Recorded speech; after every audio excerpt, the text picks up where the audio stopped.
ขอบคุณท่านอาจารย์จักรินทร์สร้อยสูงเนินเป็นผู้เขียนก่อนมาเอาให้กันหันละครับผมเอาได้สำใดกับสำนั้นได้ลูกเอ้ยเป็นก่อนล่ำที่ฝึกล่ำก่อนเกินให้นิ้วมุกดาก่อนแรกคือเอิญน้องเซมอหนึ่งวันนี้เรามาล่ำอะไรดูแทนพี่น้องสุขคน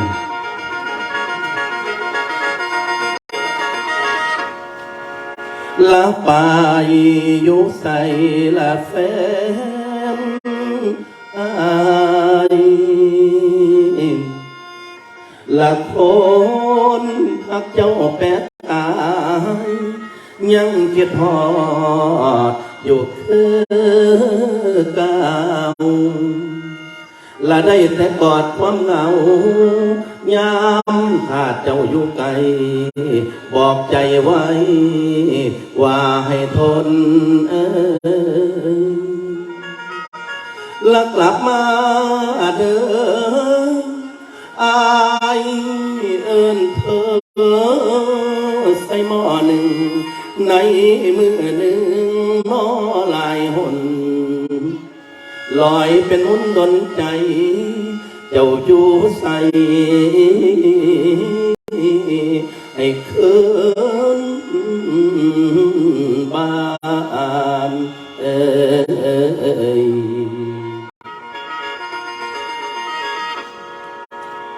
และในตอนนี้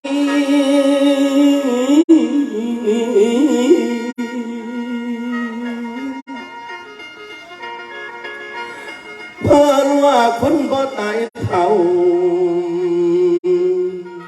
คนหาวก็ตายป่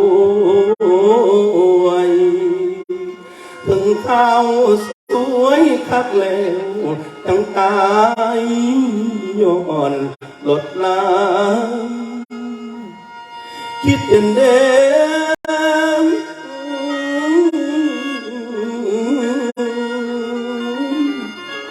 คิดเห็นเด้คิดเห็นน้ำยามยังหายใจไปทางใดคนเพ่งหาไปทางใดย้อนว่าคนแพงหักย้อนว่าดีน้อเอาหายมาเสียดายดวงแก้วแววมาลีอันนี้ข้ามนิ้วมุกตาผู้แอวลองลำไปในมวลยิ้มมาจากไกลไปสิ้นเพียงไว้แค่33คนผู้ดีคนงามพระเอกล้ำคำพุ่นเอ่ยสาตาเอ่ยกำลังแนวใดจูงให้อุกอังเหลือมีคำมาบางความฝันพังพับสิ้นทวินได้กะบอกคืนแสนอะไรให้เสื่นเคยมวนซื่นน้ำกันมาเป็นอย่างน้อนิ้วมุกดามาดวนลาไว้แทนเบิ่งเอาแม่ลูกเอ่ยลูกเดือนเดียวมาเกิดใหม่พอบ่ทันได้พบหน้ามากำพาพอบ่มีจากลูกเมียไปจังสีไผศิลาทานไหวมีแต่ใจสลายลง วงวิญญาณเจ้าบ่ได้ลาจะบอกว่าไปทางเขาบ่ได้สั่งน้ำตาพังคิดพอเว้นยังนอได้แลมน้ำหัวอกพร้อมหัวอกแม่สุดชอบทำมาเสียลูกชายเดียวเหลียวบางคนในเมืองเพิ่นสะเทือนน้ำเจ้าสุดที่หาคำว่าเกินสิเอาคำมาว่าสวรรค์คือว่าเมตตาฝากคือมากันแก่งแพงท่านบ่มอง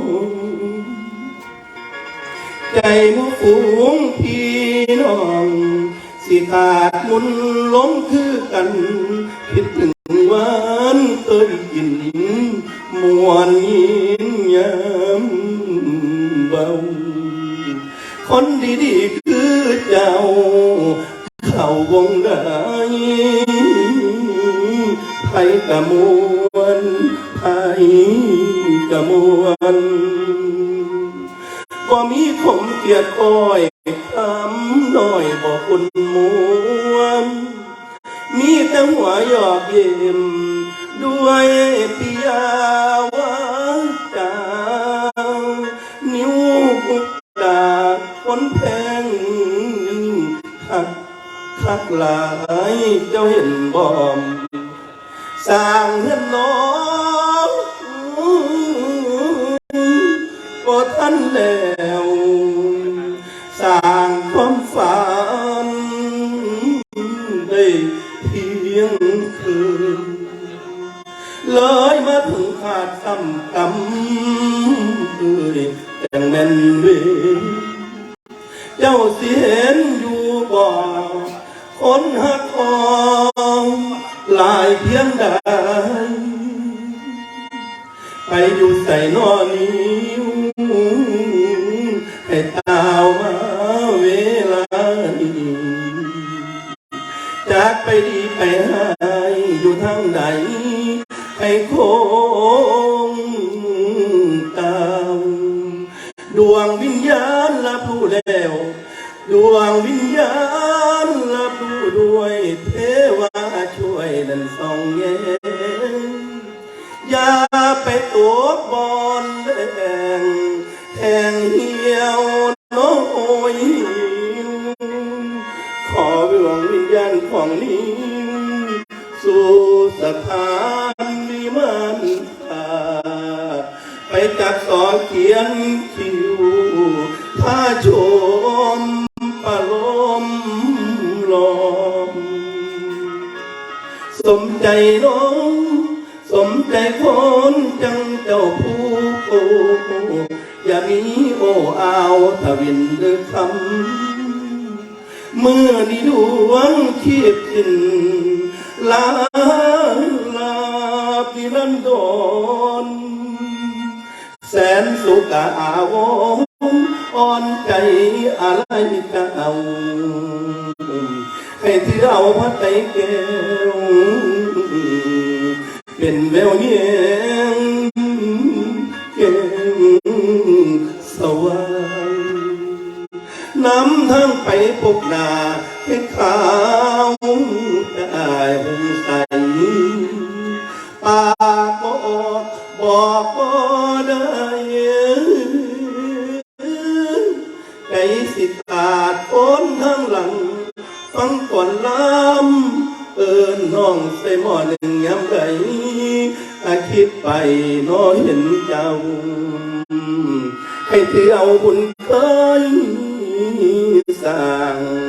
ไปขอทางเทวา ไปสิสูงจนเกินอย่าลงอย่าลงใต้ต่ำอบายหรือคำมือนี้ลูกเมียทั้งพ่อแม่ทั้งหมู่คุณน้องอายได้มาส่งดวงวิญญาณล้วนแต่คนในวงการผู้หักแพงตัวเจ้าถึงสิเหงาคิดเห็นหน้าก็ขอลาอย่าได้ห่วงนิ้วเอ๋ยนิ้ว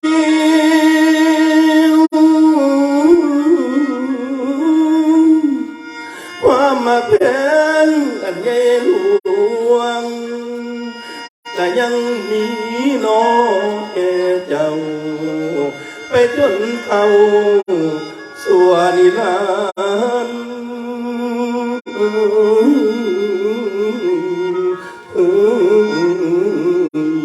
นิ้ว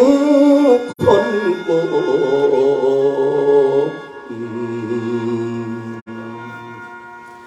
สาธุเด้อดวงวิญญาณของลูกนิ้วมุกดาวัชราปูนมาลาสายถ้ายังอยู่บริเวณนี้ให้รับรู้เด้อพ่อแม่พี่น้องญาติโกโหติตามมาส่งเจ้าคนในวงการผู้มาอาจารย์มาเบิดให้มารับรู้แล้วก็สู่สวงสวรรค์แต่คิดว่าความดีของผู้มาทรงมณีมีความหมายต่อนิ้วอย่าลืมมาให้โศกมันสุขุสุขคนรวยๆคนละ10 ล้าน20 ล้าน100 ล้านได้ลูกเด้อสาธุขอบคุณท่านอาจารย์สมจิตบ่อทองได้ขับลำอะไรต่อการจากไปของเหนียวมุกดาพร้อมด้วยท่านอาจารย์อ้นกันเสียงเขียวนะครับได้ประสานเสียงแคน